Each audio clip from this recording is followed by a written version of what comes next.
ሰላም እንዴት ናችሁ? ባለፈው ቃይል ወንድሙን ከገደለ በኋላ ወደ ኖድ የሚባል ቦታ ሄዶ ትውልዱን እዛ ቀጥሏል። ከዛም በኋላ አዳምና ሔዋን ሴት የሚባል ወንድ ልጅን አፈሩ።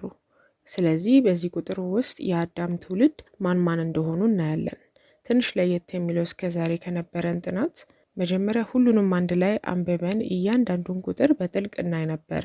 ነገር ግን ይህ ምዕራፍ ትውልድ ብቻ ስለሚነግረን ሙሉውን አንድ ላይ ማንበቡን ትተን አስፈላጊ ቦታዎች ላይ እያቆምን ጠለቅ ብለን እንገባለን። ስለዚህ እንጀምር። ምዕራፍ 5 የአዳም ትውልድ። የሰዎች የትውልድ መጽሐፍ ይህ ነው። እግዚአብሔር አዳምን በፈጠረ ቀን በእግዚአብሔር ምሳሌ ያደረገው፣ ወንድና ሴትን አድርጎ ፈጠራቸው፣ ባረካቸውም። እነርሱም በፈጠረበት ቀን ስሙን አዳም ብሎ ጠራው። አዳምም 230 ዓመት ኖረ፣ ልጅንም እንደ ምሳሌው እንደ መልኩ ወለደ፣ ስሙንም ሴት ብሎ ጠራው።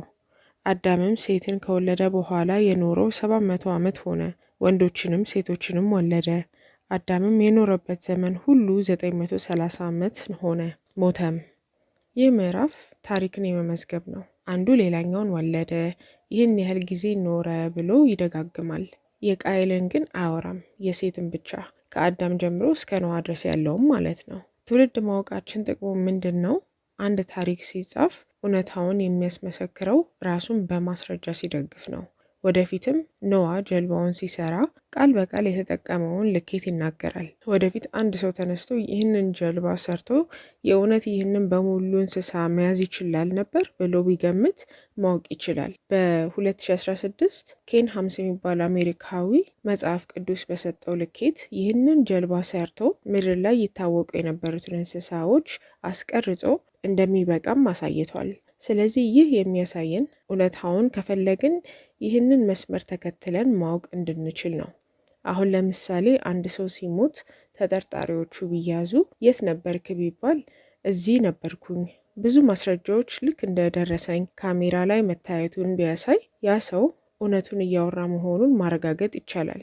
ይህም እንደዛ ነው። ዓመተ ምህረት አጀማመራችንም እነዚህን ቁጥሮች ስራ ላይ አውለን ነው። ስንቆጥረውም ወደ ኋላ ምድር የተፈጠረችው ወደ 4004 ዓመታት ኢየሱስ ከመወለዱ በፊት ተብሎም ይታሰባል። በመሃል ምንም ክፍተት ከሌለ ማለት ነው። ከዚህ ቁጥሮች ላይ የምናየው የተለየ ነገሮች፣ አንደኛ ሰዎች 900 ዓመታት በላይ መኖር ይችሉ ነበረ።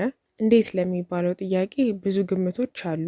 የዛኔ አሁን እንዳለው ብዙ ጨረሮች ምድር ላይ አይደርሱም ይባላል። ትምህርት ቤት ስለ ኦዞን ሌየር ስንማር የነበረው። ሌላኛው ምግባቸው አሁን እኛ ከምንበላው ምግብ ይሻላል የሚባል ሀሳብም አለ። ቀስ በቀስ እነዚህ ምግቦች ጠፍተው ሊሆኑ ይችላል። እነዚህ ግምቶች ያስገቡበት መነሻ ምንድን ነው? አሁንም ሰው ይኖራል የሚባልበት ዓመት እየቀነሰ መጥቷል። ያ ማለት ከ5 ትውልድ በፊት የሚኖረውን ያህል አንኖርም የሚል ጥናቶችም አሉ። ሌላኛው ሞት የሚለው ቃል ነው። እግዚአብሔር እንዳለው አዳም ኃጢአት በገባበት ጊዜ ሞት ወደዚች ምድር ገብታለች። ስለዚህ 900 ዓመት መኖር ረዥም ጊዜ ቢሆንም ጊዜው ሲደርስ ህይወቱ ያልፋል እንደተባለው። ኦሪት ዘፍጥረት ምዕራፍ 5 ከቁጥር 6 እስከ ቁጥር 24። ሴትም 205 ዓመት ኖረ፣ ሄኖስንም ወለደ። ሴትም ሄኖስን ከወለደ በኋላ 707 ዓመት ኖረ፣ ወንዶችንም ሴቶችንም ወለደ። ሴትም የኖረበት ዘመን ሁሉ 912 ዓመት ሆነ፣ ሞተም። ሄኖስም 190 ዓመት ኖረ፣ ቃይናንም ወለደ። ሄኖስንም ቃይናንን ከወለደ በኋላ 715 ዓመት ኖረ፣ ወንዶችንም ሴቶችንም ወለደ። ሄኖስም የኖረበት ዘመን ሁሉ 905 ዓመት ሆነ፣ ሞተም። ቃይናንም 107 ዓመት ኖረ፣ መላኤልንም ወለደ። ቃይናንም መላኤልን ከወለደ በኋላ 740 ዓመት ኖረ፣ ወንዶችንም ሴቶችንም ወለደ። ቃይናንም የኖረበት ዘመን ሁሉ 910 ዓመት ሆነ፣ ሞተም። መላልኤልም 660 ዓመት ኖረ፣ ያሬድንም ወለደ። መላልኤልም ያሬድን ከወለደ በኋላ 730 ዓመት ኖረ፣ ወንዶችንም ሴቶችንም ወለደ። መላልኤልም የኖረበት ዘመን ሁሉ 895 ዓመት ሆነ፣ ሞተም። ያሬድም 162 ዓመት ኖረ፣ ሄኖክንም ወለደ። ያሬድንም ሄኖክንም ከወለደ በኋላ 800 ዓመት ኖረ፣ ወንዶችንም ሴቶችንም ወለደ። ያሬድንም የኖረበት ዘመን ሁሉ 962 ዓመት ሆነ፣ ሞተም።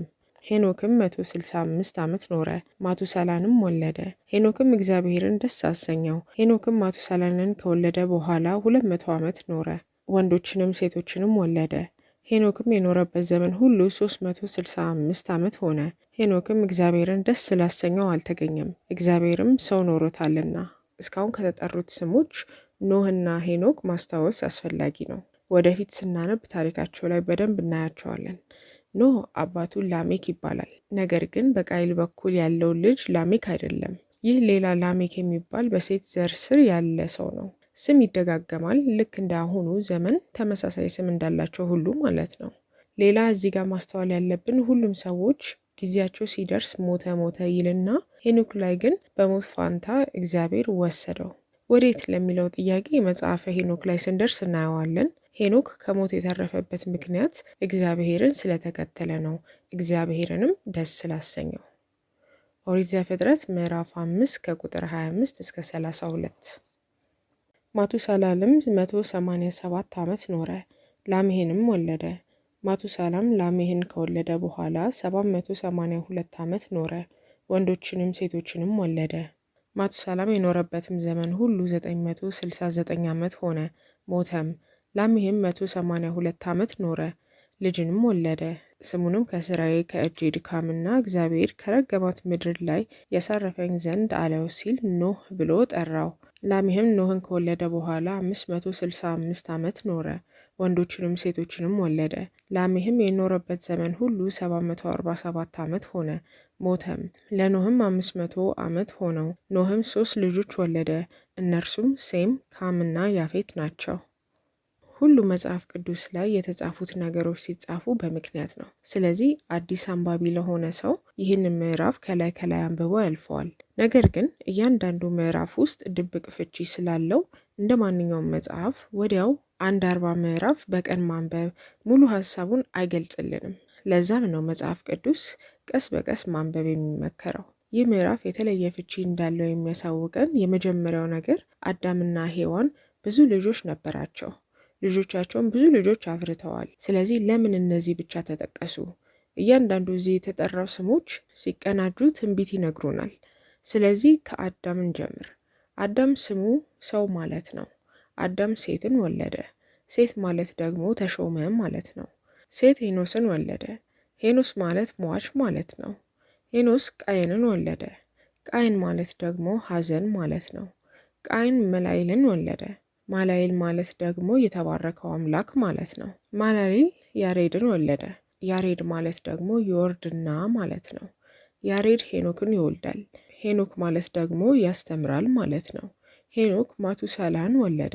ማቱሳላ ማለት ደግሞ ሞቱም ያመጣል ማለት ነው። ማቱሳላ ላሜህን ወለደ። ላሜ ማለት ተስፋ ለቆረጡት ማለት ነው። ላሜ ደግሞ ኖህን ይወልዳል። ኖህ ማለት እረፍት ወይም መጽናናት ማለት ነው። ስለዚህ አንድ ላይ ትንቢቱ ምን ይላል? ሰው የሾመው የሞትን ሐዘን ነው።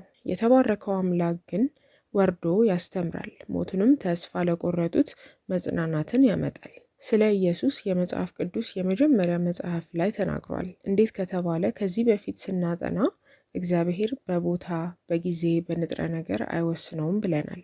ሁሉንም ነገር ከመከሰቱ በፊት ማወቅ ይችላል ማለት ነው፣ ምክንያቱም በጊዜ ስላልተወሰነ።